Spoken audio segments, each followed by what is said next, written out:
Antes de começarmos, eu gostaria de informar que a gente teve alguns problemas técnicos nessa gravação e, consequentemente, a qualidade não vai ser tão boa quanto a dos próximos episódios. Mas os nossos editores fizeram o máximo para deixar a melhor qualidade para você, ouvinte. Espero que vocês gostem.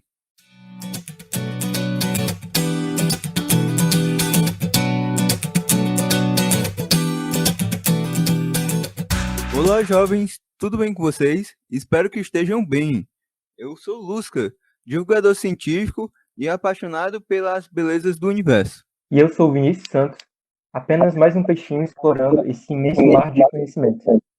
Para o episódio de hoje, convidamos os professores e pesquisadores que são aquelas pessoas que você não pergunta quem são eles na fila do pão. Na verdade, pergunta quem é o pão na fila deles. Nossos convidados de hoje são Dermival Carneiro, Edinardo Rodrigues e Marcelo Gleiser. Então, professores, vocês podem fazer suas considerações iniciais?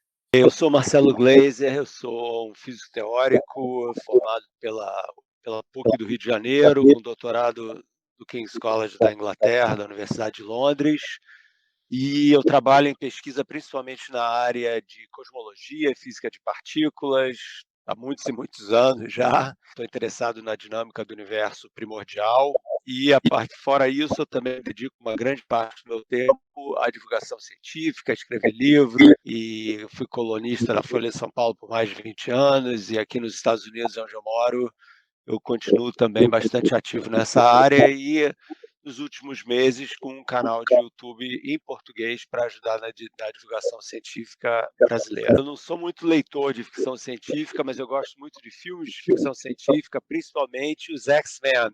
Eu sou fã dos X-Men. Bom, meu nome é Dermival Carneiro, como você já falou, eu sou professor de Física e Astronomia, já instalei observatórios astronômicos no Ceará, no interior e na capital, em escolas, com o objetivo de difundir a astronomia. Também sou coordenador atual da instalação dos planetários para o Ceará.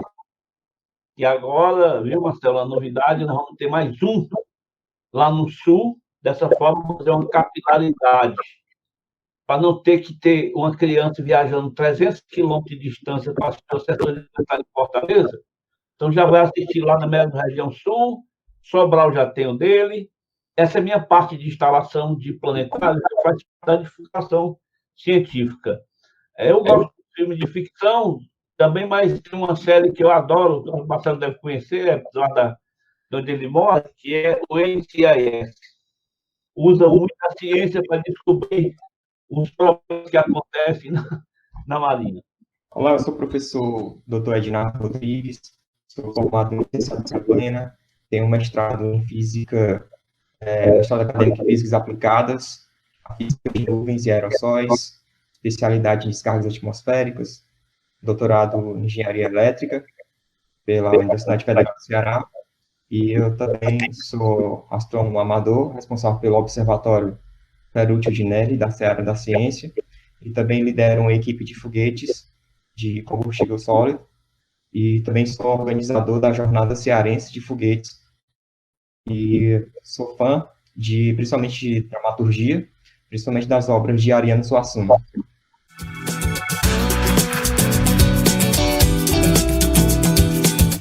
Bom, gente, muito obrigado pelas suas considerações iniciais.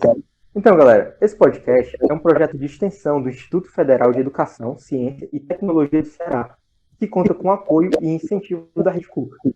E se você tiver alguma sugestão, crítica ou alguma ideia para um episódio deste podcast, pode enviar um e-mail para universitelusca@gmail.com. Siga o Universo de Lusca no Facebook e Instagram. Basta pesquisar por O Universo de Lusca. No Twitter estamos com o Universo de Lusca sem o O no início. Bom, vamos começar com uma pergunta para todos os convidados. Nós sabemos que ainda é muito difícil encontrar pais, parentes aqui no Brasil, que incentivem a carreira científica para os filhos. Como foi essa questão com vocês? O incentivo à vida científica veio principalmente por parte da família ou de outro lugar? No meu caso, não. tive muito incentivo direto para ser cientista. Na verdade, o que aconteceu foi que, quando eu falei para o meu pai que eu queria ser físico, ele falou: você tá louco? Quem que vai te pagar para contar estrela? E eu falei para ele que físico não contava estrela, mas mesmo assim ele achou que o Brasil precisava de engenheiros, feito o Ednardo aí. E ele que então insistiu, eu acabei fazendo engenharia química.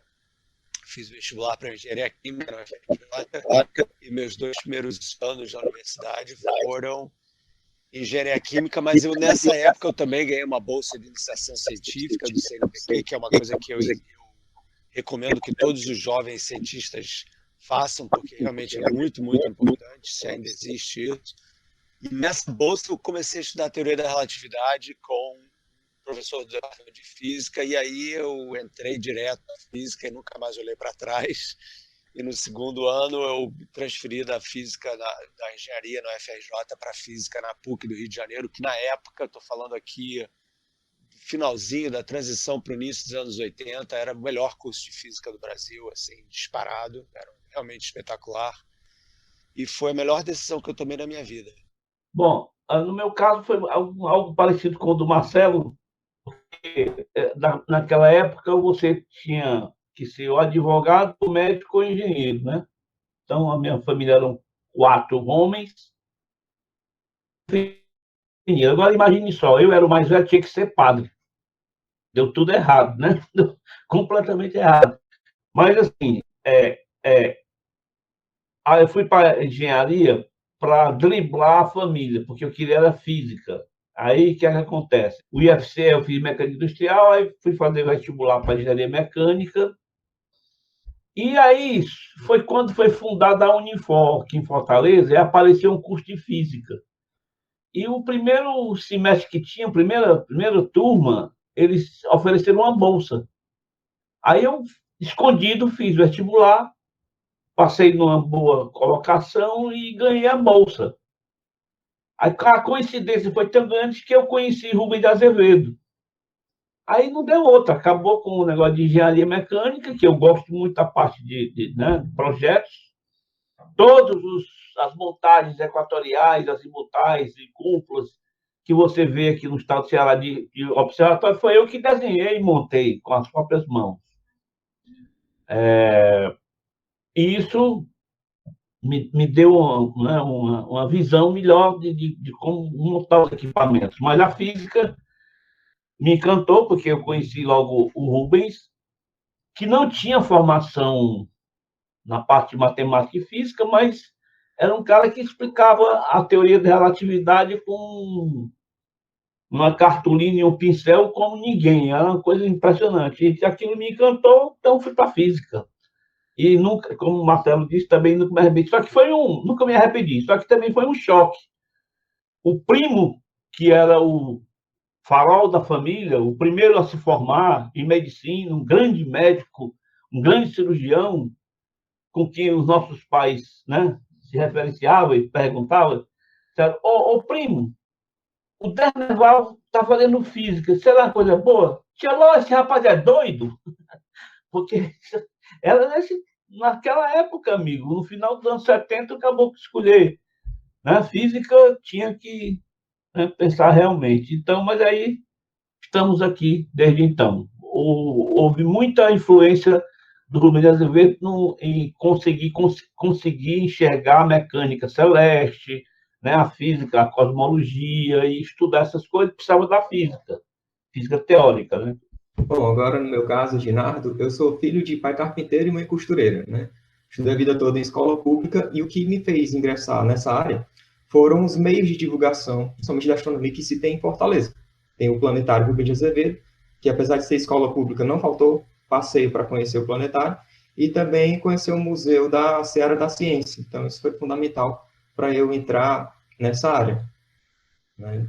E aí eu resolvi fazer física, né? Sempre gostei de instrumentação também, e depois resolvi fazer uma pós-mista na engenharia elétrica, mas sempre cuidando de observatório. Quando eu entrei na Universidade Estadual do Ceará, tinha um observatório lá desativado. A minha luta foi ativar, junto com um aluno chamado Luiz Santana, e desde então eu não parei mais de cuidar de observatórios. Quando eu fui fazer meu doutorado na UFC, também tinha um observatório sendo planejado pelo professor Dermerval, e eu me engajei nesse observatório. E hoje eu estou aqui, né, nesses órgãos de divulgação, tanto no Planetário, Rubens de Azevedo, quanto na Seara da Ciência. Entendi, gente. Então, acho que dá para perceber pelas 3 respostas que física você entra, se ama, né? Não é como um curso, por exemplo, de administração. Você entra se amar mesmo. E, professor Demerval, eu não fazia ideia que já teve um curso de física na Unifor. Realmente nunca adivinharia. Teve sim, mas uma surpresa. Que é o seguinte: no segundo semestre, o reitor chamou o pessoal e disse: olha, o MEC tinha acabado o curso de física da Unifor, não estava mais autorizado. Então, o reitor chamou 15 alunos e ofereceu a gente qualquer outro curso. A gente estava lá, engenharia mecânica da Unifor, que é um bom curso, engenharia elétrica e tal. Aí eu já era professor de física, desde os 16 anos eu dava aula de física nas escolas aqui em Fortaleza, cursinhos, eu tinha que me virar, porque como o Adinato também, minha mãe era costureira e meu pai trabalhava no comércio de venda de balcão. Então eu tinha que me virar. Só que eu conheci alguém na UFC, que foi meu professor do IFCE, e o grande professor Normando da física, eu acho que alguém aí o Maíto Ednardo deve se lembrar, primeiro mestre em física daqui do Ceará, Raimundo Normando. Aí eu fui lá e contei a história. Olha, eu queria fazer física, mas... Aí ele disse, o que aconteceu lá? Acabou o curso. Ele falou, venha para cá que a vaga é sua. Ele disse, eu quero você aqui. Aí eu fui. Né? E aí depois fizemos grandes amizades e visitando o planetário, viu que a esposa dele até disse, ele disse que sempre acertou em você como fosse a pessoa que fosse fazer alguma coisa, né, com aquelas aulas ali, tá? Enfim, mas foi nesse rumo aí. A física na Unifor só durou 2 semestres. Depois o governo tinha um critério lá para seguir e a faculdade não se adaptava. Deve ter sido um laboratório, alguma coisa assim. Entendi. Seria bom se voltar. Deu tudo para a gente, mas aí eu fui para a UFC. Ainda falando sobre vida acadêmica, professor Marcelo, sua graduação e seu mestrado foram realizados no Brasil. Já seu doutorado foi feito na King's College, em Londres, tendo pós-doutorados na Universidade de Califórnia e até no Fermilab. E hoje você é professor da Universidade de Dartmouth, nos Estados Unidos. A partir dessa sua gama de experiência em diversas instituições e centros de pesquisa ao redor do mundo, qual seria, na sua opinião, a principal diferença entre o ensino universitário no Brasil e no exterior? Bom, essa é uma pergunta difícil, né? Porque não dá para generalizar o que é o ensino universitário no Brasil, né? Porque existem muitas universidades no Brasil e elas são muito diferentes entre si. Então, um curso de física na USP de São Paulo é muito diferente de um curso de física na Universidade Federal do Amazonas, né? Mas uma das coisas que é uma característica muito importante, muito diferente das universidades americanas, principalmente, e das universidades brasileiras, tem duas. Primeiro é a seguinte: a universidade brasileira tem uma hierarquia, uma estrutura hierárquica muito rígida, né? Tem aquela coisa do magnífico reitor, né? Que parece ser um cara meio intocável, não sei o que e tal, e tem toda uma estrutura que é muito rígida e não tem muita flexibilidade pedagógica, entendeu? E essa coisa do poder, assim, é muito, muito séria. Aqui nos Estados Unidos, a coisa é muito mais flexível. Você fala com... Primeiro, não tem reitor, tem presidente da universidade, e você tem um acesso muito mais direto às pessoas que estão na administração da universidade do que no Brasil. Então, esse distanciamento me parece ser uma coisa meio negativa no Brasil. Isso é uma das coisas. A segunda coisa é o currículo pedagógico, né? Quer dizer, a estrutura do curricular também é muito diferente no Brasil e nos Estados Unidos, né? No Brasil, você com 17 anos, você já tem que escolher a tua carreira, né? A gente estava falando sobre isso aqui agora, né? Eu com 17 anos eu vou ser engenheiro, ou eu vou ser físico, ou eu vou ser cineasta, ou eu vou me formar em literatura, etc. e tal. E a verdade é que nos Estados Unidos não é assim. Você entra para a universidade sem declarar no que você vai se formar, né? Você tem 2 anos para declarar o seu bacharelado, e nesses 2 anos você tem que, não é, você é forçado a cursar tópicos de áreas muito diferentes. Então, mesmo que você vá se formar em física, ou engenharia, ou astronomia, você tem que preencher cursos das áreas humanas, das áreas das ciências sociais, então você tem que fazer.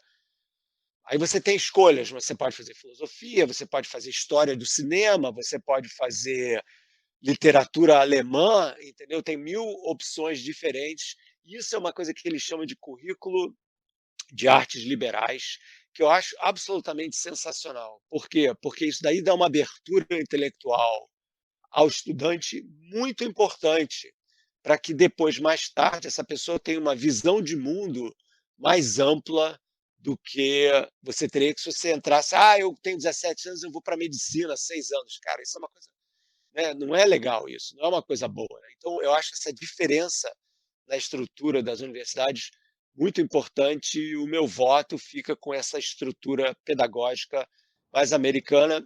Até a Europa tem um pouquinho isso, mas menos do que os Estados Unidos. Na verdade, é meio parecido. O modelo brasileiro é uma cópia do modelo francês de universidade do século XIX, então é uma coisa meio antiquada e tal. Que eu acho que nessa ideia de professor, para você virar professor, você tem que fazer concurso. Isso não existe, entendeu? Nos Estados Unidos. Você não faz concurso. Você dá uma aula, você dá um seminário, você é entrevistado e você tem um processo de seleção que não é fazer prova de física ou de mecânica para virar professor titular, sabe? Tem umas coisas assim que eu acho totalmente absurdas ainda nessa estrutura acadêmica do Brasil. Eu podia falar sobre isso durante 2 horas, mas eu vou parar por aqui. Marcelo, inclusive, esse formato dá uma formação universalista ao estudante, né? O cara tem compreensão de mundo, de tudo, porque para você estudar uma coisa como cosmologia, ou você tem uma visão geral, e a outra é sobre esse negócio de reitor, senhor, magnífico reitor, essa coisa aí, que não tem aí nos Estados Unidos, e também parece que também no Canadá não é assim, e eu vi outros colegas que, né, tiveram formação por lá, é que dá mais abertura para difusão, né? Você difunde melhor, que no Brasil fica um negócio que, ó, se o reitor não engavetar, você vai para frente no projeto. Se o pró-reitor for de acordo com as suas ideias, vai para a gaveta e não sai o projeto. É uma coisa realmente séria. Então você fica meio paralisado com iniciativas que são muito importantes, né? Porque o mundo hoje caminha muito rápido, a conexão entre as universidades e as indústrias é absolutamente essencial. Né? Você tem que ter laboratórios bem equipados nas universidades, você tem que ter parcerias entre as universidades e o sistema privado, que é uma coisa que no Brasil tem um pouquinho, mas podia ter muito, muito mais. Né? Aqui nos Estados Unidos isso é absolutamente essencial. Entendeu? As universidades todas têm um departamento só para agilizar a relação entre os pesquisadores. Por exemplo, Ednardo, aqui na minha universidade, os engenheiros aqui, a maioria deles tem um monte de patentes e laboratórios em bioengenharia. Sabe, o pessoal da engenharia mecânica aqui, por exemplo, eles têm muito interesse na bioengenharia, a coisa de fazer articulações metálicas e tal para joelho, para bacia, não sei o que e tal.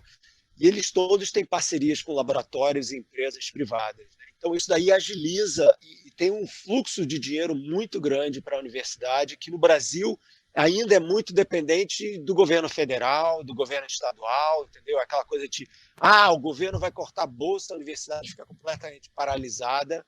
E aqui não, né? Com essa ideia de que, claro que afeta, obviamente, né? Mas você tem outras fontes de renda que independem só do governo, da política do governo, que vai flutuando de governo para governo, e os cientistas ficam meio loucos, alucinados com isso. Né? É uma coisa que eu converso com vários colegas brasileiros, que um dos grandes problemas da pesquisa no Brasil é justamente a instabilidade do financiamento à pesquisa a médio prazo. Né? Você tem lá, eu tenho uma bolsa de 4 anos, mas depois de 4 anos você tem um negócio que é cortado, mas você está construindo, você está fazendo parte de um grupo que constrói um telescópio, um mega telescópio com um espelho de 15 metros de diâmetro, é um processo de 10, 15, 20 anos, você não pode ter a bolsa cortada depois de 4. Entendeu? Então, essas parcerias internacionais afetam o sucesso da pesquisa brasileira também, porque o brasileiro não pode participar, ou se participa tem um fundo cortado. Teve esse problema no Chile recentemente com a O astronomia brasileira. caso do ESO, né? Um negócio triste. Exatamente. Eu vou aproveitar, Lucas, porque o que o Marcelo fala dá uma abertura incrível. Eu participei agora recentemente da segunda escola de verão de inteligência artificial. Olha, veja bem, quando veio o convite, uma assistente minha disse: Você vai participar? Eu digo: Vou. A inteligência artificial, o que é que tem a ver? Aí eu disse: Você sabia que esses mega espelhos em óptica adaptativa e controle de telescópios voadores vai usar e já usa inteligência artificial? Quer dizer, é tão tacanho o conhecimento, é tão assim, pequeno, né? De que a inteligência artificial está em tudo, gente. Inclusive, aí, numa conferência em outro lugar, preste atenção ao que o Marcelo falou sobre isso, que eu acho muito importante. Eu disse na conferência que a ciência, a tecnologia, é como você subir numa escada rolante, você está indo para lá e a escada rolante está indo para cá. Para você empatar, você tem que correr, senão você vai ficar para trás. E o que está acontecendo, o que acontece e que pode acontecer com esse marasmo, essa mente tacanha no Brasil de investimentos, né? Com esse negócio de cortar a bolsa, como é que o cara vai prosseguir um estudo com bolsa cortada? Inclusive, eu gostaria de complementar que aqui na Seara nós treinamos vários alunos para as Olimpíadas Internacionais e normalmente esses alunos vão... Temos alunos aqui que eu assinei carta, né, por MIT, Dartmouth, tem também Georgia Tech, tá? Então, pessoas capacitadas, com potencial, nós temos aqui, né? Só que o atrativo ainda é muito pequeno, quando eles veem as estruturas, os laboratórios lá, e aqui tem essa inércia ainda, que pode ser mudado, né? Através da divulgação científica, porque aí você sensibiliza cada vez um número maior de pessoas na comunidade que acha importante investir em ciências, e assim a política vai se sentir atraída a investir nisso, né? Fora também que os professores têm que tomar a iniciativa de projetos, que deve ter também, mas falta ter uma divulgação maior dos seus projetos, né? Para eles serem melhor contemplados, serem melhor compreendidos, não ter tanta dificuldade de ter um projeto financiado pelo governo federal, governo do estado. Exatamente. Eu vou dizer uma coisa, uma das coisas que eu tenho feito com o meu canal do YouTube aqui nos últimos meses é convidar jovens cientistas brasileiros para conversar. Então, por exemplo, você falou, Ednardo, nos Olímpicos brasileiros, eu tive um papo, eu chamo de papo astral lá no meu canal, em que eu convidei 6 vencedores de medalha de ouro e prata. Então, eu não sei se você está sabendo disso ou não. Não, eu estou sabendo, porque dos 6, os 3 treinaram com a gente. Exatamente, tinha um rapaz do Ceará, exatamente. Então foi uma... 3 treinando com a gente. Eu assisti a live, muito bem, que muito ótimo. bom, sinal. Então, tem que ser assim, né? A gente tem que promover o que a gente tem de melhor no Brasil, porque esse governo não está fazendo, a gente tem que fazer, né? Essa aqui é a verdade. E esses jovens são extremamente talentosos e ficam meio perdidos e desiludidos, né? É uma coisa muito triste ver o desperdício de talento que existe no Brasil por causa pela falta de reconhecimento da importância da ciência no nosso país, né? O Brasil ainda é um país com uma mentalidade extrativista, né? Aquela coisa de colônia, né? Que a economia é essencialmente baseada em agropecuária, em extrativismo mineral, e não na formação de pessoal em ciência e tecnologia e de tecnologias de ponta, que é uma coisa muito triste. Você vê a Índia está disparando agora, a China já disparou, os Emirados Árabes estão mandando sonda, é uma coisa... E o Brasil tem o quê? O jatinho da Embraer, né? Então, realmente, não dá para comparar, sabe? É uma tristeza isso, um país de 240 milhões de pessoas podia estar fazendo muito mais do que está fazendo para virar uma fonte de inspiração e de ideias em tecnologia para o século XXI, em vez de ficar só produzindo porco, soja, entendeu? Bauxita e ferro e etc. Realmente... Com certeza, né? Exportar a matéria-prima para comprar processado, né? Em formatos de tecnologia, né? Exatamente, exatamente. Eu sempre digo que, se você olhar para as máquinas que a gente usa no Brasil, não tem um botão que a gente aperta que é brasileiro. A menos, quer dizer, de marcas de carro, geladeira, equipamento de som, telescópio, é tudo... Não tem, cara. Por que não tem, né? Quer dizer, e por que não tem? Porque não existe uma política consistente de longa duração que dê suporte à formação de uma comunidade científica que seja competitiva. Quer dizer, existem heróis brasileiros, feito vocês, sendo que estão aí na linha de frente batendo pra caramba, mas é muito difícil sem você ter uma política de base com apoio federal e estadual que realmente mantenha e forme um grupo grande, não uma massa pequena, mas uma massa crítica, entendeu? De jovens brasileiros, que os pais não fiquem dizendo: você está louco fazer ciência, imagina, vai morrer de fome. Não, ao contrário, pai. Fique orgulhoso de mim, porque eu vou levantar a ciência brasileira para o resto do mundo. Esse dia vai chegar. Fazer política de Estado e não de governo, né? Fazer política de Estado, para o Estado. Porque produzir grão, precisa de tecnologia. Aí compra tecnologia, produz grão. Aí nós aqui pagamos grão mais caro. Então, é uma coisa, é tacanho demais essa coisa. Mas assim, a gente tem que ficar forte aqui para ver se daqui a uns anos, né, essa coisa toda, os jovens que a gente está difundindo aí. Eu fico muito feliz quando vejo um e-mail de um ex-aluno que criança foi para o planetário: professor, eu estou na Sorbonne, estou fazendo doutorado. Aí eu digo: pô, tá aí, ó, foi alguma semente que a gente plantou, né? Dermeval e Ednardo, vocês também têm bastante experiência em difusão e no ensino de astronomia. Vocês veem o ensino da mesma como algo que deveria estar incrustado na grade curricular dos estudantes brasileiros dentro das escolas? Se sim, qual a importância de estudar astronomia? Veja bem, essa história de colocar a astronomia na grade curricular do ensino fundamental, ensino médio, e aí, com o prosseguimento, chegar à universidade, que no Brasil, a astronomia no Brasil, gente, é bom que todo mundo saiba, sempre aconteceu ao contrário de outros países. O Brasil primeiro teve doutorado e mestrado para depois ter um curso de graduação. Você fazia física, matemática e fazia doutorado, os doutorados lá fora, né? Nos anos 80, tinha doutorado em astrofísica no Brasil, né? Até meados de 90. Então, você começava onde os outros terminam. Hoje já tem vários cursos de graduação. Você vai fazer especificamente. Então, eu tive colegas, quando a gente montou o Observatório da UESP, em 84, quando a gente trouxe o primeiro espelho, um Cutler americano legítimo dos Estados Unidos, através da Liga Ibero-Americana para a Latinoamérica, cujo presidente tinha sido reitor da UESP, né, o Padre Oeste Xavier. Esse espelho chegou, que eu fui fazer os testes, o americano mandava uns testes óticos para você testar realmente o foco, o lambda sobre 5, o que a gente pediu, ver se estava funcionando. E aí eu desenhei a montagem a gente não tinha necessidade da universidade ter esses cursos. Então, nessa época aí, em julho de 1982, quando eu terminei de montar o observatório, a primeira estação Alfa, o primeiro observatório de uma escola particular do Norte-Nordeste foi o Colégio São João, no Recife, com o Padre Porra. O segundo foi aqui, Colégio Cristo, que eu montei. Então, nessa montagem, em julho, nós fizemos o terceiro ano. E essa história tem que ser bem contada, porque todo mundo conta errada, parece um monte de pai da criança.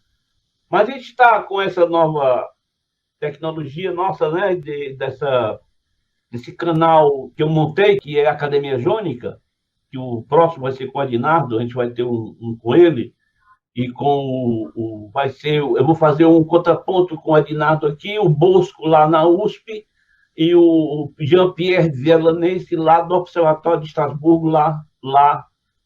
Ele vai estar em Paris, a gente vai fazer né? E vamos tocar nesse assunto também. Então é o seguinte: em julho de 1982, nós fizemos esse terceiro encontro do Nordeste de Astronomia, terceiro EANI. Só o Padre Poma de Recife trouxe 104 alunos do Colégio São João para Fortaleza.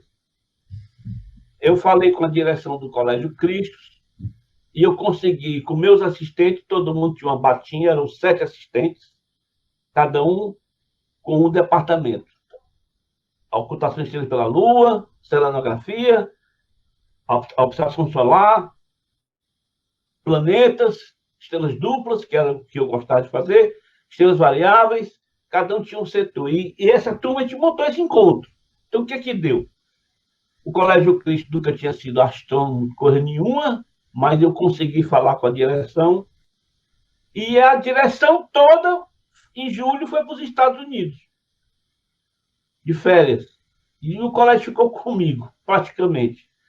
Então, a gente mandou o combustível e o Padre Pombo botou todo mundo dentro do ônibus e veio para Fortaleza. Aqui tinha os sócios da SBA, que eram mais outros 100 e poucos. Algumas fotos eu até publiquei aí no Facebook, né?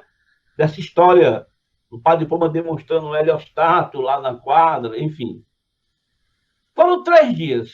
No último dia, Rubem de Azevedo fez um pronunciamento no encerramento, que foi lá no Observatório Aldebaran, no Eusébio, do professor, do antigo amigo, colega, né, e fundador da SBA, Francisco Coelho Filho, onde eu montei um observatório de 400 milímetros, o telescópio dele. Ele já tinha um observatório antigo, a cúpula empenou, a gente montou um mais perto de casa, ele já estava com a idade avançada, a gente montou outro, que foi feito pelo Valentim Bardos, não sei se vocês já ouviram falar, construía espelho lá em São Paulo. E ele fez a montagem também. O encerramento desse ANI foi lá no sítio, um churrasco, domingo pela manhã. Aí estavam lá, Giane Colini, Nelson Tavini, Eduardo Silva, o único astrônomo profissional, que foi diretor do Observatório Nacional, diretor do Valongo, professor doutor Eduardo Silva Machado, que foi professor do Mourão, professor do Rubens e tal. Saudoso. Ele veio porque ele acreditava em ajudar os astrônomos amadores, né? Era difícil, à época, você ter um profissional lá de amador, um negócio assim, quase inimaginável. Eu queria que vocês vissem quando eu escrevia. Mas tive alguns, como, por exemplo, Mourão, o Eduardo Machado, Inácio Ferrini, do Departamento de Astrofísica da Universidade de Mérida, na Venezuela, com quem eu trabalhei vários anos em observação de estrelas variáveis e estrelas duplas, e apoiava os amadores. Então, nesse pronunciamento, o Rubem de Azevedo lançou uma carta, que a gente ainda tem hoje documentado nos anais e na ata de encerramento, que foi um documento que a gente levou para o MEC, para o retorno do ensino, aí dentro da sua pergunta, né, Lucas, do ensino da astronomia, recolocar a astronomia da grade curricular. Porque na década de 50, a chamada de Era Campanella na educação, esse ministro, ele cortou o ensino da astronomia na universidade, porque era ensinado na engenharia cosmografia, cosmologia, cosmografia e geografia astronômica.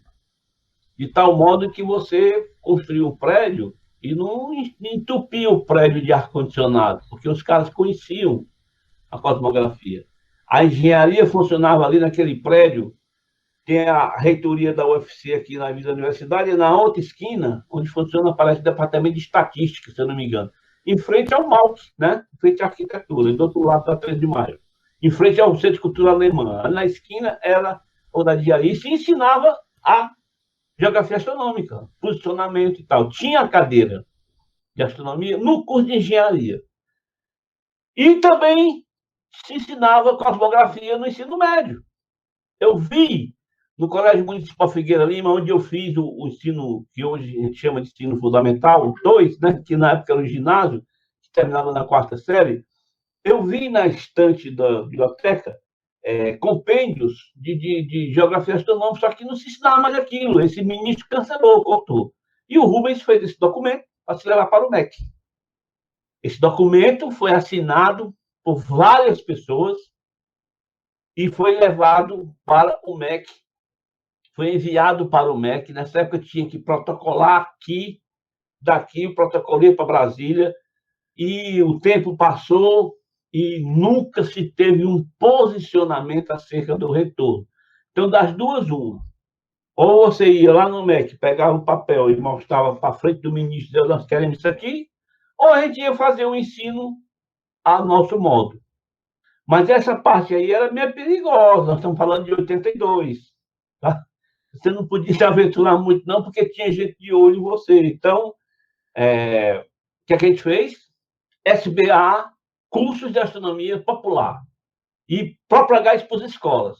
Levamos a sede para o Colégio Cristo e começou a encher de gente, encher de gente, encher de gente, e a gente passando isso, passando isso, passando isso. Não existia OBA, não existia nada disso. Não existia Olimpíada de Foguete, não existia nada. E tudo era na base da carta, né? Você tinha que datilografar. Eu ajudava o Rubem no Zodíaco e nós começamos a propagar. Aí começaram a surgir iniciativas em algumas escolas muito tacanhas.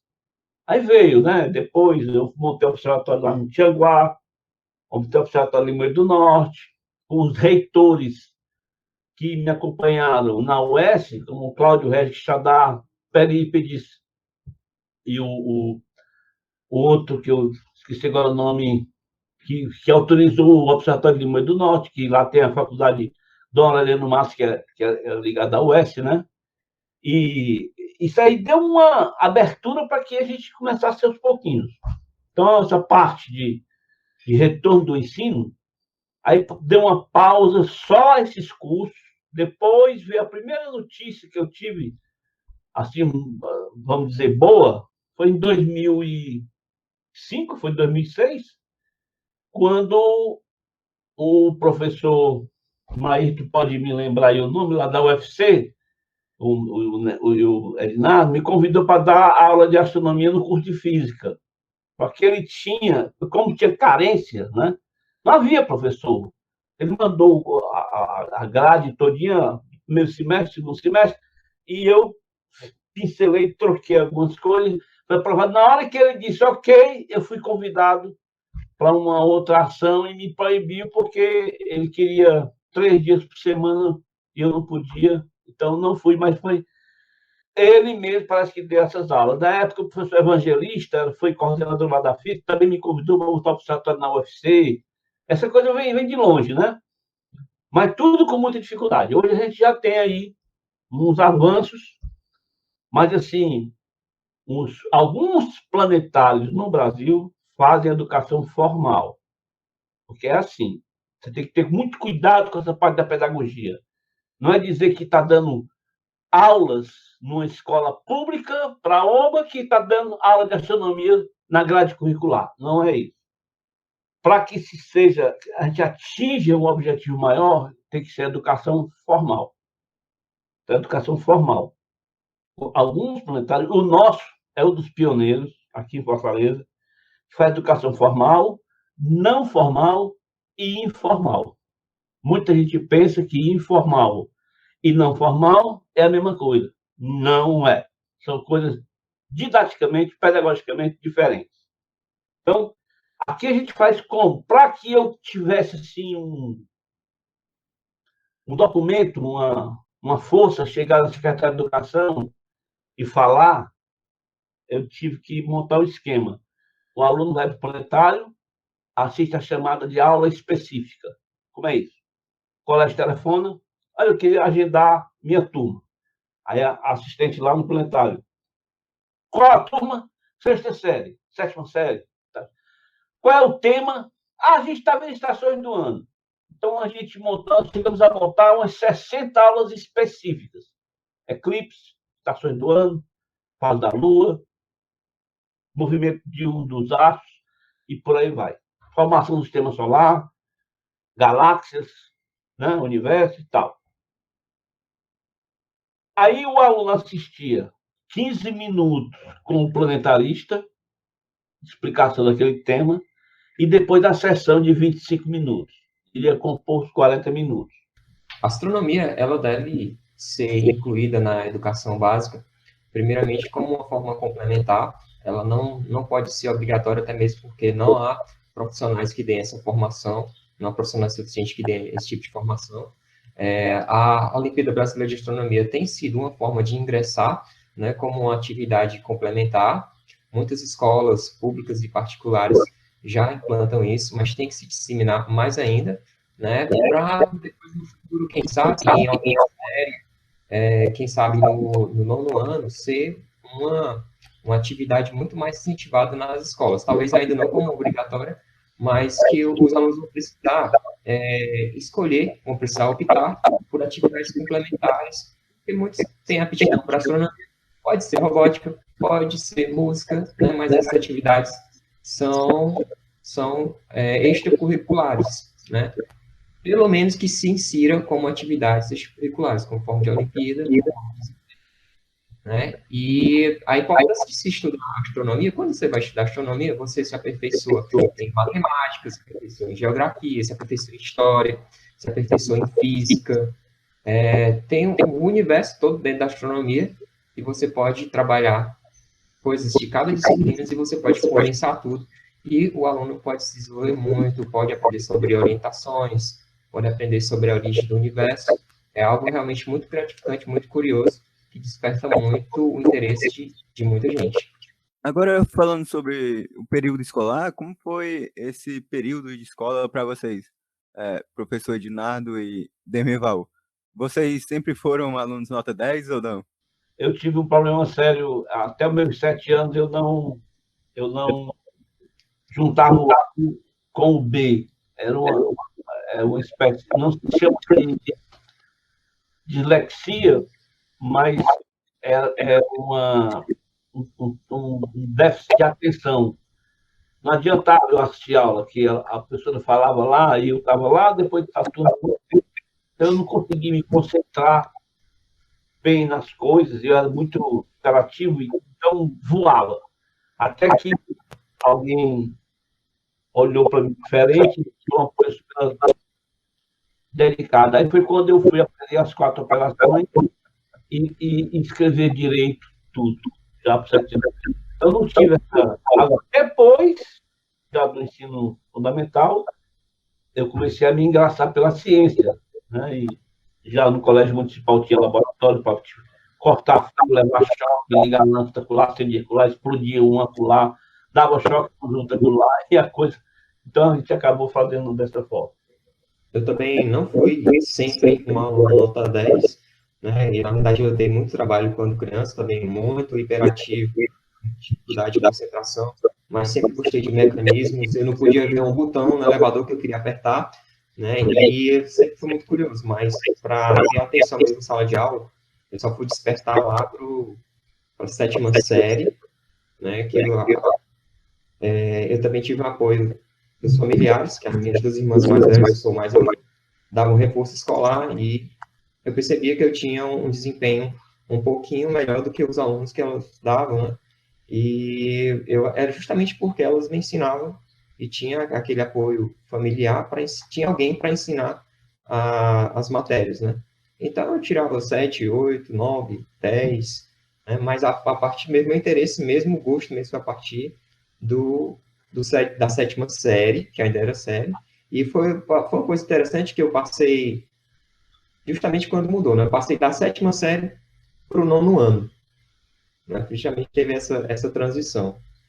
E desde então tive muita aptidão por matemática e física, e isso me fez ingressar em um curso de física, né? Mas 7, 8, 9 eram as minhas notas mais frequentes. Quando eu me dedicava muito, aí eu conseguia um 10. Um professor falou que quem tirasse a maior nota no final do ano somado, né, ia ganhar um livro de matemática. Eu estudei muito para ganhar esse livro, e tinha que ser a maior nota da escola, né? Eu estudava no Joaquim Nogueira, e aí eram 4 semestres, cada semestre valia 0 a 10, e eu fechei o ano com 38 pontos.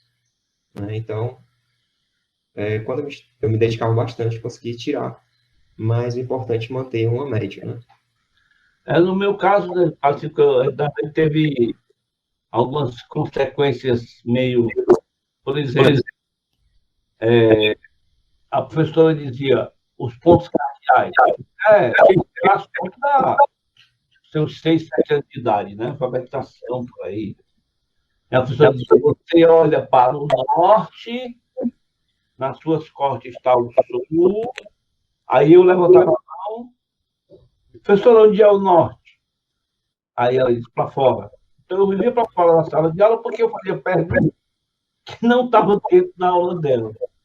Mas a pessoa manda você olhar para o norte, não diz onde é o norte, tá difícil, né? E a outra coisa interessante que o Ednar falou aí, que foi, ele pegou o último, eu peguei o último ano que se fazia vestibular para o exame de admissão. Então, você terminava o primário, né, chamado hoje Fundamental 1, para você ir para o ginásio antigo, Fundamental 2, você fazia um exame, um vestibularzinho. O primeiro vestibular da sua vida era esse, exame de admissão. Então, no colégio municipal, era 2.500 vagas, 2.500 candidatos para 250 vagas. Então, minha família disse que eu não ia passar de jeito nenhum. Só que eu passei. Mas só vim melhorar, sim, tempo, como a Edna falou aí, na escola técnica, porque aí onde eu fui ter um professor para dizer assim, queria chamar a atenção, me deu uma nota lá no painel de desenho mecânico, Lauda of Lauda. Eu nunca tinha ouvido falar isso na minha vida, que era o negócio de Lauda of Lauda. Então, o melhor painel de desenho que houve na escola técnica, até, segundo o meu colega Evaldo, o Maíco deve conhecer quem é o Evaldo, lá da mecânica, o meu filho Alexandre fez concurso para lá, e quando eu fui apresentar alguns amigos lá, o Evaldo disse, vem cá, sabe que foi o cara que fez o melhor painel de desenho da escola técnica de todos os tempos? Meu pai.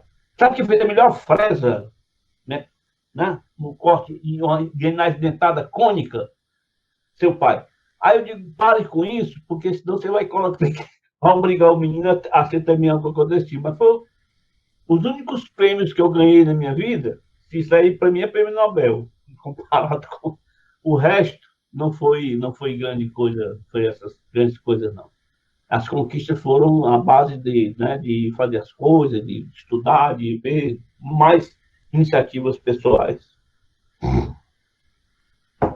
Nesse sentido, assim, pessoalmente, eu acredito que existe um padrão dentro do grupo de pessoas que se interessam mais por ciências, que é justamente essa coisa de você ir muito bem naquilo que te gera interesse, né? Eu tive alguns colegas que eram nota 10 mesmo, tipo, pessoas que estudavam, conseguiam decorar todo um conteúdo de cabo a rabo, mas foram para engenharia, foram fazer cursos mais mecânicos mesmo, enquanto que os meus colegas que conseguiam ter uma aspiração um pouco mais criativa, mas que, no entanto, não eram alunos nota 10, né? Eram aqueles alunos mais na média mesmo, eles acabaram indo para, em geral, ciências, né? Porque eu imagino que seja mais ou menos por aí. Foi uma coisa que o Rafael Eufrásio falou muito para a gente também, que ele nunca foi um aluno nota 10, mas que ele sempre ia bem naquilo que ele se interessava, né? Acho que é por aí, pelo que eu entendi da resposta de vocês, né? Demirval, agora uma pergunta para você. Você atuou no setor de montagem e como curador científico do Museu do Eclipse, localizado na cidade de Sobral, aqui no Ceará. Para quem não sabe, o Museu do Eclipse foi construído juntamente com um observatório exatamente no mesmo lugar onde foi comprovado pela primeira vez a teoria da relatividade geral de Albert Einstein. Mesmo com toda a relevância dessa comprovação em terras cearenses e brasileiras, muita gente aqui no nosso estado nem sequer tem conhecimento de tal fato. Isso é um assunto que muitas vezes nem sequer é apresentado aos estudantes do nível básico, dentro das escolas, ou seja, tudo isso ainda é extremamente distante da população. O que você acha que pode ser a causa disso? Bom, primeiro, realmente, a falta de difusão e divulgação.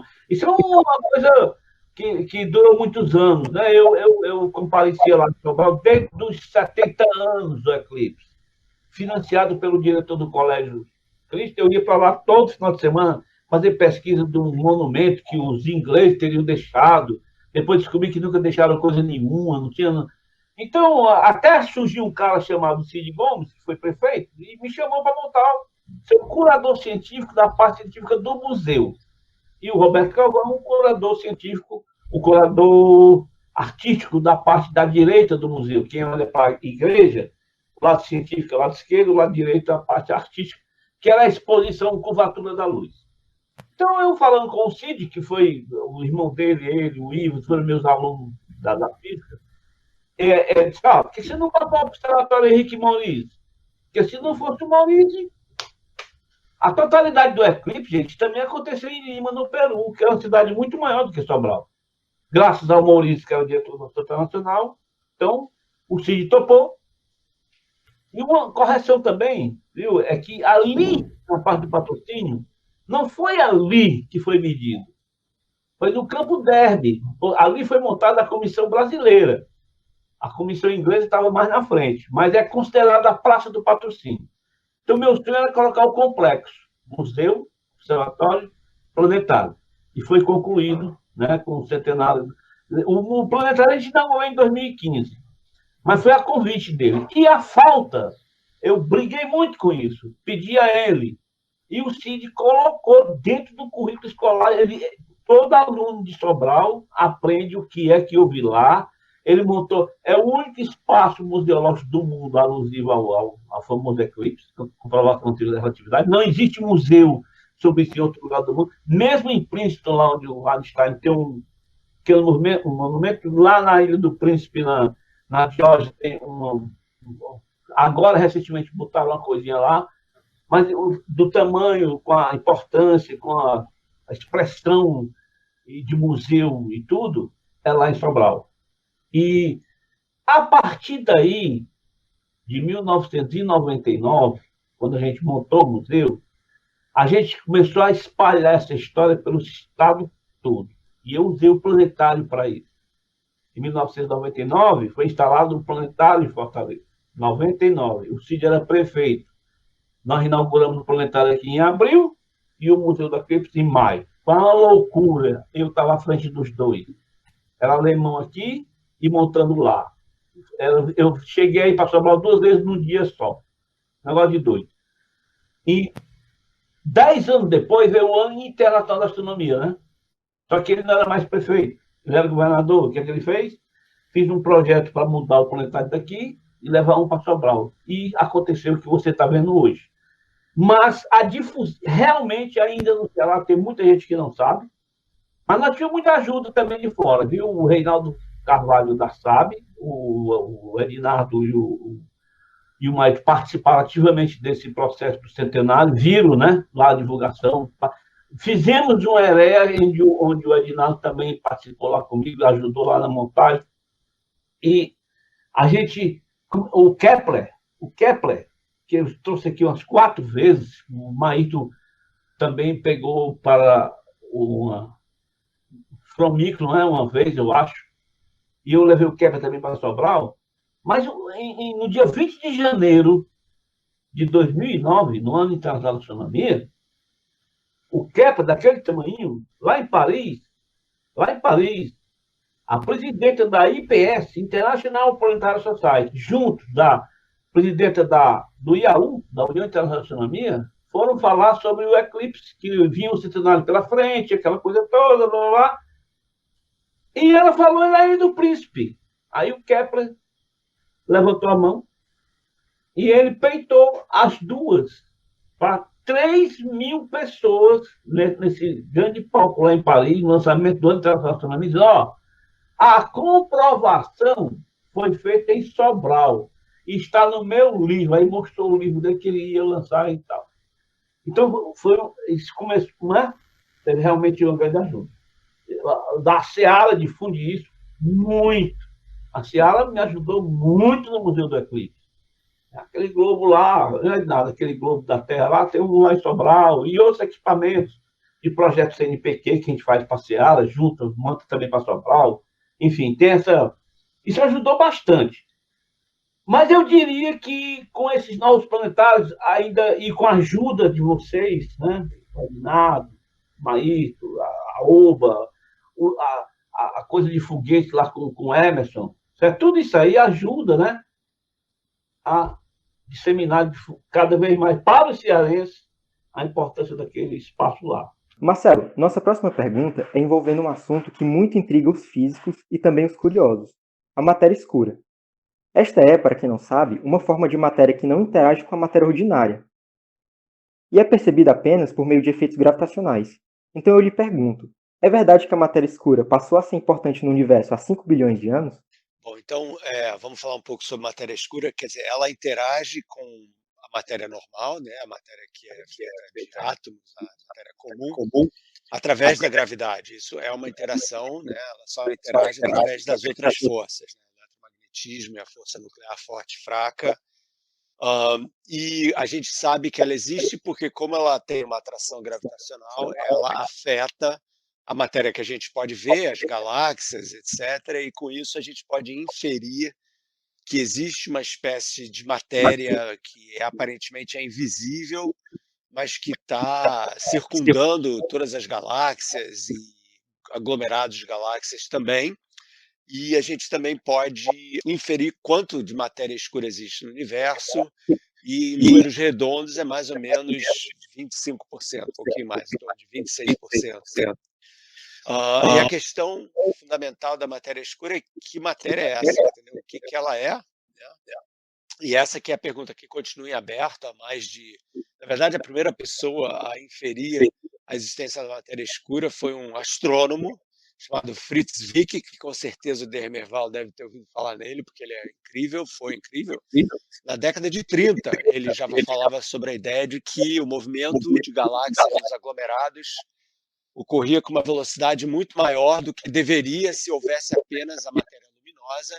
Então ele levantou essa hipótese de que deve haver um outro tipo de matéria lá, que é a tal da matéria escura. Agora, ela, fazer uma pequena correção no seu comentário aí, Vinícius, ela não começou a ficar importante só há 5 bilhões de anos atrás. Isso daí é a energia escura, que são coisas bem diferentes, né? São duas, é tudo escuro, mas uma é matéria escura e outra, a energia escura é uma outra história.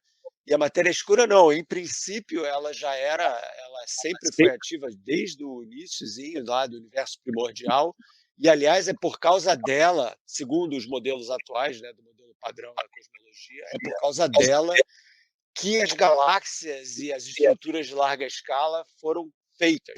A matéria escura criou, vamos dizer assim, os poços gravitacionais atrativos que fizeram que a matéria normal caísse e se aglomerasse nas primeiras estrelas, 200 milhões de anos depois do Big Bang, e depois nas primeiras galáxias, 1 bilhão de anos depois do Big Bang. Então ela tem um papel que, em princípio, é importante em quase toda a história do universo, e não só nos últimos 5 bilhões. Entendi, professor. E existe alguma previsão do modelo padrão para a existência da matéria escura, ou é apenas uma questão de observarmos as consequências da existência dela? Mas existe alguma fundamentação teórica no modelo padrão? Então, tem dois modelos padrões hoje em dia. Tem o modelo padrão da cosmologia e o modelo padrão das partículas elementares, né? Mas vamos falar só do modelo padrão da cosmologia. No modelo padrão da cosmologia, sim, a matéria escura ela tem um papel fundamental, porque a gente hoje sabe que a geometria do universo é plana, e para a geometria do universo ser plana, a gente tem que ter uma composição relativa das três matérias, né? A matéria normal, a matéria escura e a energia escura, que chega ao que a gente chamaria de 100% do que existe no universo, e esses 25, 26% que é em matéria escura são absolutamente essenciais para isso. Entendeu? Então, o modelo padrão, ele quase que ele requer a existência da matéria escura, e esse é um dos motivos. Tem outros motivos também que têm a ver com as propriedades da radiação cósmica de fundo de micro-ondas e tal, mas deixa isso de lado.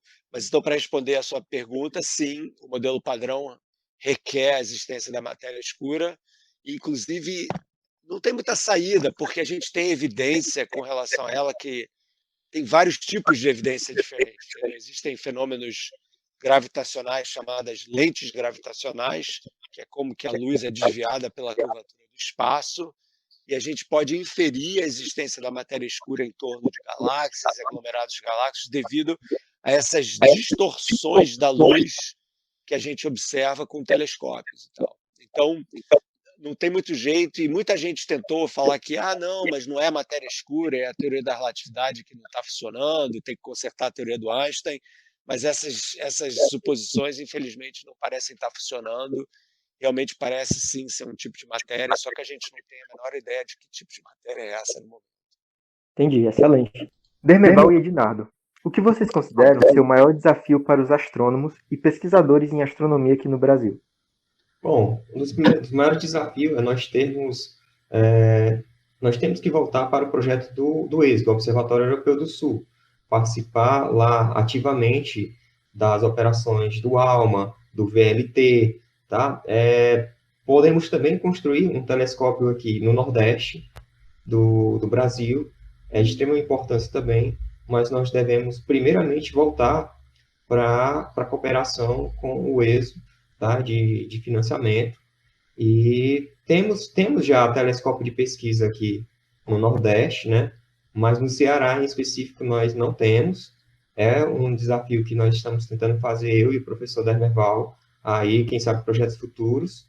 E, assim, a gente quer disseminar o máximo possível a astronomia, e um desafio mesmo, que eu chamo de desafio, é nós sensibilizarmos tanto a população que nós podemos escolher aí o Dia Mundial da Astronomia, dia 8 de abril, e convocar a população, a companhia de energia, a apagar as luzes da cidade por 2 horas, né? Não precisa apagar toda a rede elétrica, que tem as tais, mas já pensou nisso, apagar as luzes urbanas para todo mundo parar, né, daquela velocidade, daquele ritmo e observar o céu, né? Os astrônomos amadores saírem de casa e sabendo que vai ter esse horário programado, né? Já pensou todo mundo parar para observar o céu, apagar as luzes, né? Seria espetacular, não? Eu consegui isso aí uma vez. Não é tão difícil, viu? Você programando direitinho, você tem que... Isso aí que eu não sabia. Quem decide isso é o COMAR, Comando Aéreo. Eu não sabia disso. Eu consegui por causa da época do Halley. Eu tinha que fotografar o Halley, o bicho aparecia. A Rede Globo vendendo a cauda do cometa, que era a cauda, e eu dizendo que não tinha cauda nenhuma, que ele ia aparecer de topo, devido à segurança geométrica. Mas aí, 25 de dezembro, ele deu 56 graus de inclinação, e também na ida, dia 13 de abril, na volta dele embora, ele também deu uma inclinaçãozinha. Foram os 2 únicos momentos que a gente colocou isso aí. Eu considero a mesma coisa do Adinado, e adicionando que o ensino, porque, veja, colocar mais gente para difundir é tipo aquele negócio de trabalho de formiguinha, né? Então, quando você, do jeito que está, você termina o curso de astronomia, faz mestrado, faz doutorado, você vai fazer o quê? Ser professor da universidade. Que é o primeiro grande passo, a primeira grande coisa importante, sem dúvida. Mas você tem que deixar outra atividade, outra aplicação para a turma da pesquisa no campo. Porque vai associar a fome com a vontade de comer, como se diz aqui no Nordeste, né? Eu tenho o acadêmico, certo? Tem a academia, né? E tem a pesquisa. O cara que vai fazer a pesquisa lá no ESO, lá onde o Ednardo acabou de falar aí, vai precisar de uma formação acadêmica boa, tá? Então, eu acho que no campo da astronomia, se somar essa aí com o que o Ednardo falou, é que nós precisamos no Brasil urgentemente. Gente, para empatar, vou aproveitar aqui que o Mike falou que o Kepler abriu o primeiro encontro de ensino de astronomia no Sobral. Veja bem, segundo o Renan, lá da Federal do Rio Grande do Norte, para empatar com os Estados Unidos, o Brasil precisa de 64 mil doutores. Para empatar. 64 mil doutores. Todas as áreas, claro. Claro que aí está também a parte da astronomia. Esse ano, dentro dessa área que você está falando aí, nós vamos ter um grande avanço. Eu estou prevendo, tem um projeto que eu estou elaborando junto com a Adinardo, com o Maí, com o Eliomaso. Nós vamos disseminar em 3 grandes linhas de ação. Já comecei a fazer isso, eu estou esperando algumas decisões lá de quem vai pagar alguma coisa para a gente poder trabalhar. E porque tem um centenário, né, do Rubens Azevedo. A gente vai pegar como carro-chefe para muita coisa. Os encontros, ciclo de palestras, e essa disseminação aí vai contar com a necessidade de formação de gente. Professor Ednardo, agora a pergunta é para você. Você é organizador da Jornada Cearense de Foguetes, tendo coordenado já 2 edições, uma em 2018 e outra em 2019, além de ajudar estudantes a lançarem foguetes para a Mostra Brasileira de Foguetes. Então, por que essas práticas são importantes e o que os alunos têm a aprender com isso? Bom, muitas vezes o aluno fica só na teoria e ele fica entediado, né? Então, você fazendo um experimento de foguete com material reciclável, que é acessível a todo mundo, o aluno pode ver ali noções de física, matemática, engenharia, aerodinâmica, que são coisas... A aerodinâmica é uma coisa que ele só veria onde, né? Somente se ele estudasse muito, passasse física, né?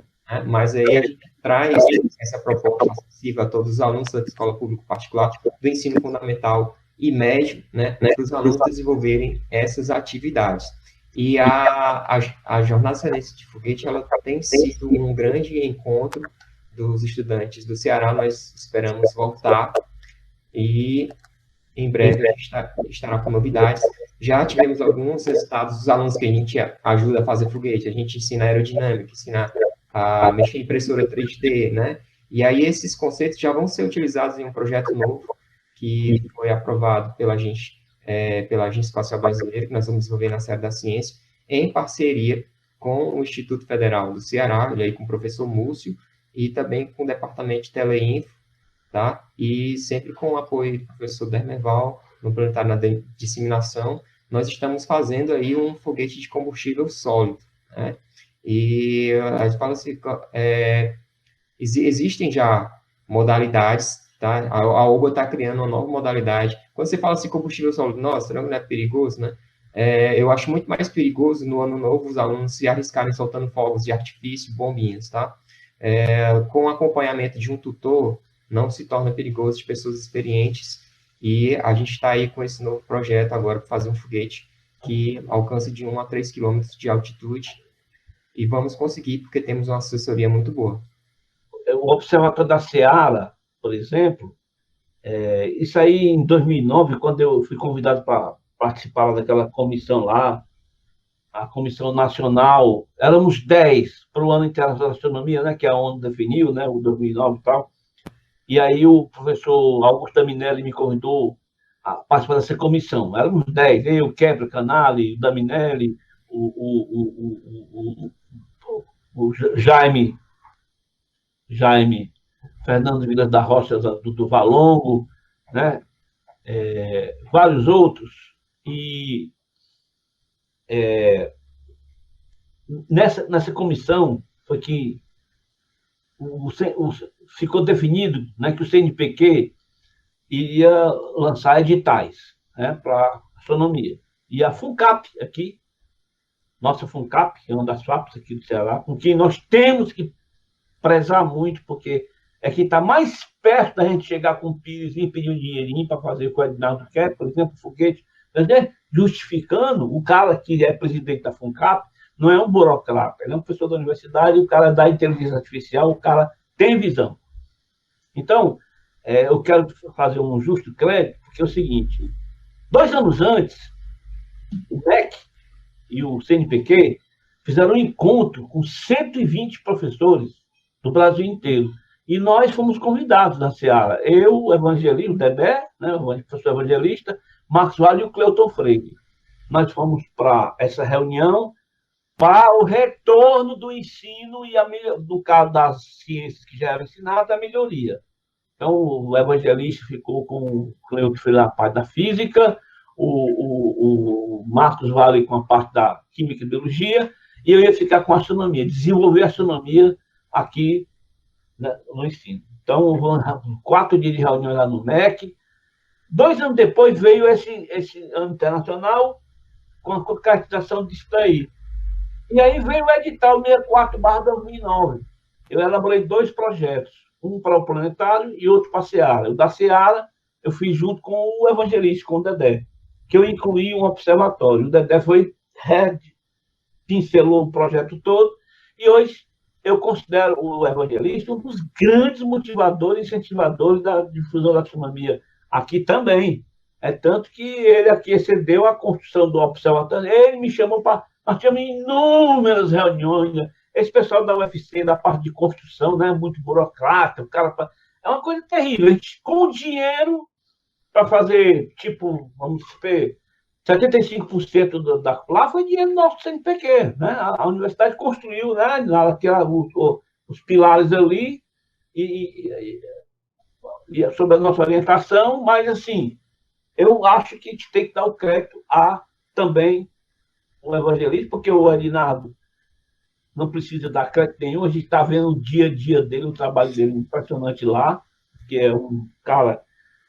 Eu tenho tido sorte em ter um cara como o Maíto, como o Arinaldo, como o Eliomar, porque sozinho, né? Sozinho, até um dia desse era sozinho, agora eu tenho gente que está ajudando bastante, que a força vai só se multiplicando. Vem coisa por aí, gente. Vem coisa no centro do estado, o Ednardo sabe o que eu estou falando, que é uma coisa maravilhosa, tudo indica que vai acontecer. A do Crato já está configurado, já autorizou, já foi comprado equipamento, o Sobral vai ser reformulado.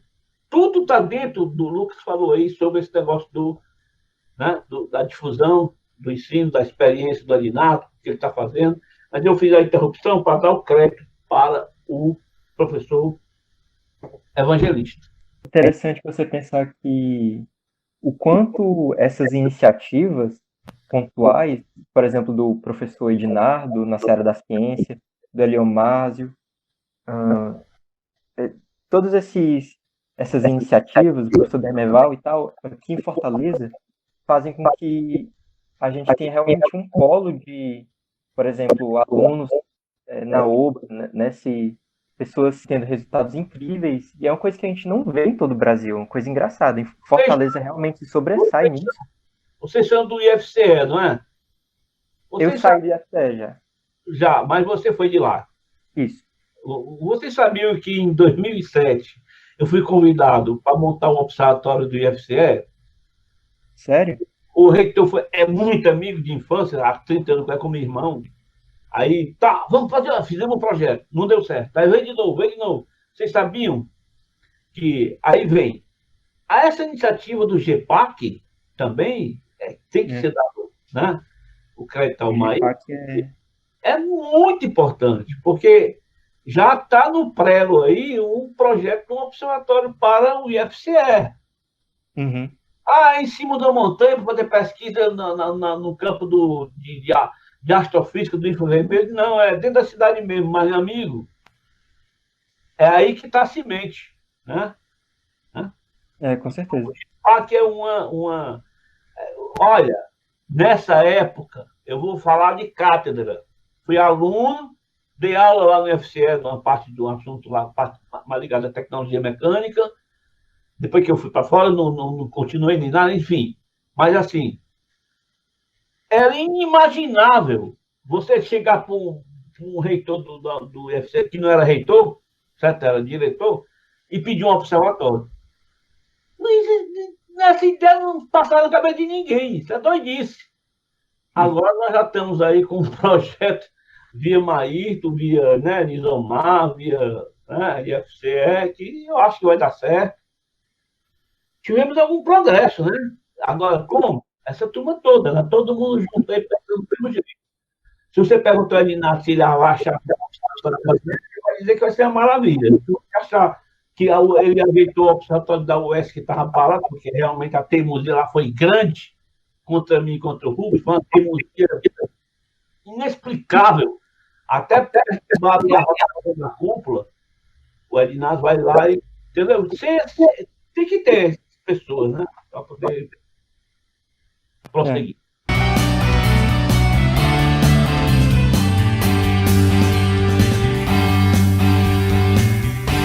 Bom, jovens, agora vamos começar o nosso quadro novo da segunda temporada do podcast, denominado de Vi um Dia Desses, que irá consistir em alguns tópicos variados e que os convidados devem responder com o que foi realizado, visto e vivenciado nos últimos dias, semanas, meses ou até mesmo anos. Podemos começar? Sim. Um momento engraçado. Quando eu fui visitar o Dermerval lá em Fortaleza, e a mulher, foi engraçado agora, porque na época não foi nem um pouco engraçado. A minha mulher pegou lá uma intoxicação alimentar terrível E a gente teve que ficar 3 dias lá naquele hotel, que, aliás, salvou a gente ali naquele hotel. E se não fosse a intervenção do Dermeval, eu acho que eu ainda estava em Fortaleza até hoje. A gente não conseguia sair de lá, lembra, Dermeval? Foi um processo complexo aquele. O meu é o seguinte, eu ia sendo preso. Nós peguei minha equipe de assistentes do Colégio Crítico, pegamos um telescópio refrator, levamos lá para cima da Santos Dumont, para a gente medir o ponto de orvalho, e chegou o Tetel. Você sabe o que é Tetel? Era a polícia na época que andava um Fusquinha, tipo um Honda do quarteirão, só que era um Fusquinha. E andavam 3 policiais dentro. Então, o Fusquinha parou do outro lado do Santos Dumont, o cara apontou a arma para a gente. Sem querer, um dos assistentes deixou o telescópio sair do lugar que estava apontando, e o telescópio baixou e apontou para o carro da polícia. Aí o cara saiu de dentro com a arma, disse, parado todos aí. Ele pensava que era uma bazuca. Aí o tenente levantou, foi lá e disse, deixe de ser burro, isso é um telescópio. O que salvou a gente que tinha alguém dentro do Fusquinha que entendia o que era um telescópio, porque senão... A importância da divulgação científica. Olha se não tivesse coisa pior, porque quando o telescópio baixou, o cara puxou o revólver, apontou pra gente, eu perguntei por que, ele disse que pensava que era uma bazuca. Uma bazuca dentro de um carro. Isso em cima lá da duna, né? Porque era o melhor ponto. Nessa época a gente media o ponto de orvalho, porque para observação das manchas solares para o Observatório Real da Bélgica, a gente tinha que botar barometria, temperatura, tinha um monte de coisa. Então, de madrugada, a gente foi medir esse ponto de orvalho, antes do sol nascer, e aí o Tetel passou e viu a gente com aquela arrumação lá, um telescópio refrator, cara. Bom, certa vez, esse só foi me apresentar, né? Esse Cardinardo, ele estuda astronomia. Aí alguém pegou e falou assim, você pode ver o meu ascendente, os meus signos? Nossa. Essa é clássica. Aí, eu posso, tá ótimo, viu? Fazer um mapa astral lá. Aí você fez o quê? Inventou um monte de coisa. Aí é quase Não. Depois, primeiro eu falei que tava ótimo, depois eu falei, olha, você está confundindo astronomia com astrologia, tá? Não são a mesma coisa, são diferentes. A astrologia é uma pseudociência, a astronomia é uma ciência. Uma leitura agradável. Então, acabei de ler, estou lendo, não sei se vocês conhecem, eu gosto muito de romances também. Eu estou lendo agora, relendo, na verdade, um romance chamado A Sombra do Vento, que não tem nada a ver com ciência, mas é um romance gótico absolutamente brilhante. É o segundo romance mais importante na Espanha, na história da literatura da Espanha, depois do Dom Quixote, do Cervantes. E é sensacional. É sobre muitas coisas, mas é também sobre a Guerra Civil na Espanha, e é uma mistura de Edgar Allan Poe com Alexandre Dumas, com Charles Dickens, que realmente é muito bacana, do Carlos Ruiz Zafón. Então, recomendo se vocês gostam de ficção. Sem dúvida nenhuma, Carolina Paine-Gaposchkin, a Carolina da astrofísica, né? Eu gosto muito do Homem que Calculava. Adoro. Uma saudade. A saudade do Brasil, com certeza, né? Imagina agora, então, nessa época de pandemia, eu bateu o meu recorde, eu não vou ao Brasil há mais de um ano, quase um ano e meio já, e eu morro de saudades, principalmente vocês vão achar engraçado isso, mas de 2 coisas: do canto do Bem-TV, que aqui não tem, e do Cruzeiro do Sul, que aqui também não tem. Aqui acordo todo dia com Bem-TV. Pois é. Coisas bem sutis, né? Bem sutis. Mas é o Brasil. A minha é quase óbvia, né? A minha também. Brincar e aprender com o meu mestre Rubens de Azevedo. Não, é diferente, mas eu não conheci o Rubens, né? A minha tem saudade da sala de aula, né? De um ano para cá eu só dei uma aula e foi uma formação para professores, né? Saudade das aulas presenciais com os alunos. Um filme? Bom, acabei de ver aqui a série Dark da Netflix, então não é um filme, mas é uma série, mas eu achei bem legal como eles misturam teoria da relatividade geral, viagem no tempo e teoria quântica de universos paralelos. Feitiço de Áquila, que tem tudo a ver com o eclipse, né? Um cardeal lá apaixonado pela lourinha do ator principal, que era o Altair. aí ele deu um feitiço que um não poderia ver o outro de dia. Ela, de dia, era pessoa humana, uma mulher lindíssima, e ele, um tigre, não, era uma pantera. À noite, ele virava um homem normal e ela, uma águia. Só tinha um momento, qual é então que os dois podiam se encontrar? Onde o dia virava noite, né? No mesmo instante. Era num eclipse do Sol. Aí um viu o outro pela primeira vez e voltaram a se apaixonar. Foi a hora que ele aproveitou para derrubar o, o cardeal lá do seu pedestal e desfazer o feitiço. Eu achei muito bem criativo essa, esse filme. O meu filme mais inspirador é Interestelar, tá? Do Christopher Nolan, onde você tem uma astrofísica que tem que resolver um problema, que é simplesmente o problema da unificação, né, da quântica e relatividade geral, e teoria do campo unificado, o qual você tem que mandar toda uma colônia para o espaço, só que você não tem tecnologia, não tem conhecimento para isso, e você tem que compreender algo além, né, na gravidade para mandar toda essa colônia para o espaço. Acho espetacular. Sim, sim. Inclusive, na primeira temporada tem episódio sobre astronomia interestelar. Se você ainda não escutou esse episódio, vale a pena dar uma conferida lá. A gente conversou com o professor Leon Masi, o Paulo Otávio, Edmilson Filho sobre esse filme aí, muito incrível, bem legal. Recomendo que você vá lá e escute. E para fechar, uma excelente notícia. Estou produzindo 3 livros com 3 grandes pensadores brasileiros, Leandro Carnal, Mário Sérgio Cortella e a Monja Cohen. São livros que vão ser baseados em conversas que a gente vai ter, que vão ser transcritas e tal, em que a gente vai falar sobre ciência, filosofia, sentido da vida, espiritualidade e um monte de outras coisas importantes. Já estou ansioso para ler. Eu também. Já adiantei algumas vezes aqui, mas já está quase certo a montagem, o planetário do Crato.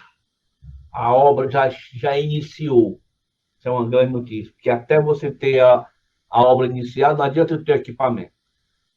O planetário de Sobral, que teve um episódio, né, que danificou, vai ter um upgrade, e o de Fortaleza também vai receber upgrade. Resumindo, vamos ter 3 planetários digitais com as projeções com tecnologia LED, ou seja, o Brasil não faz imagem nem 4K ainda, nós vamos ter projetores que vão até imagem 6K, full dome e em 3D.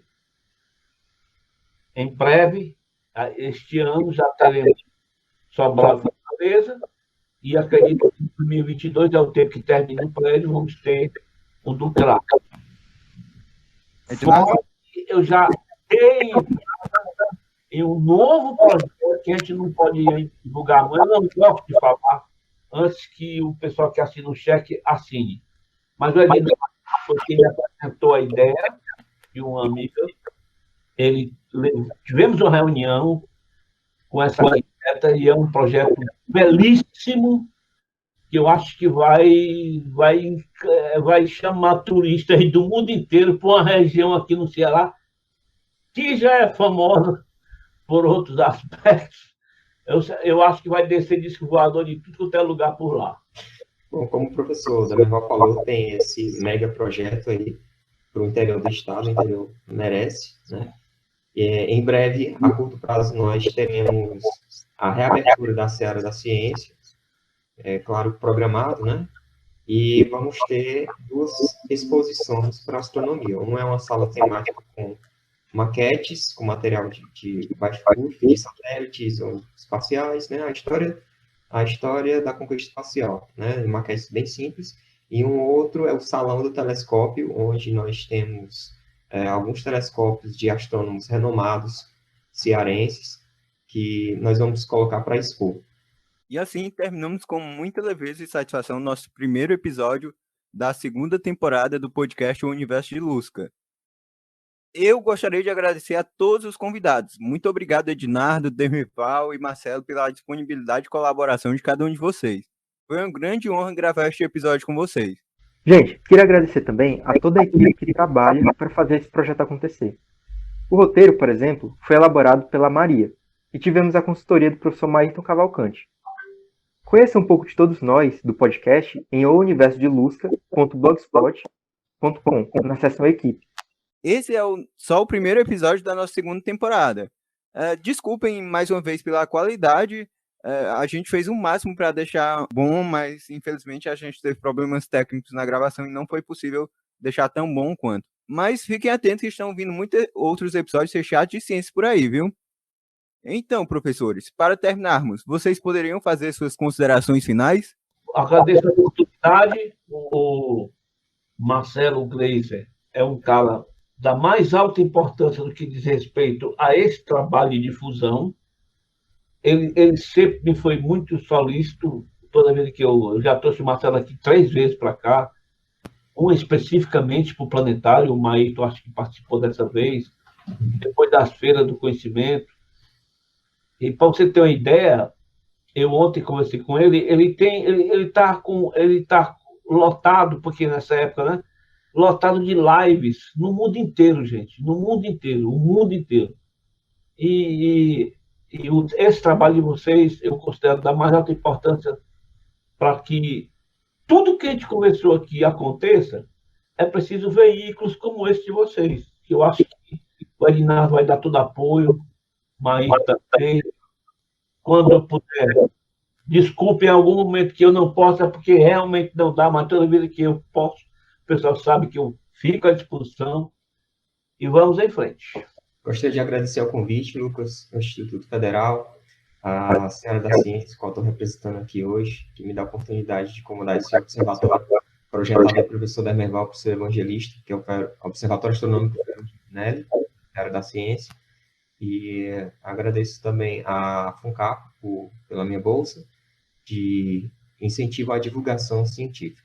Então, um prazer estar aqui com vocês. Eu acho super importante vocês terem essa iniciativa de trazer a ciência para as pessoas. Foi um prazer conhecer o Ednardo, que eu não conhecia ainda, e muito legal esse teu papel aí de mentor dessa moçada. Ednardo, esses jovens brasileiros merecem isso. E só para te dar uma ideia, do meu time lá do YouTube, 2 dos 3 foram aceitos aqui em Dartmouth, e uma delas, a Mayumi, ela também é vencedora de Olimpíada de Matemática, Astronomia, um pouco mais velha do que essa tua turma aí. Então é assim que você vai formando essa moçada, como o Dermerval falou, entendeu? A gente planta semente e vamos em frente. O Dermerval é um velho amigo, é sempre bom ter você por perto. Valeu, pessoal. Tchau, tchau. Até a próxima.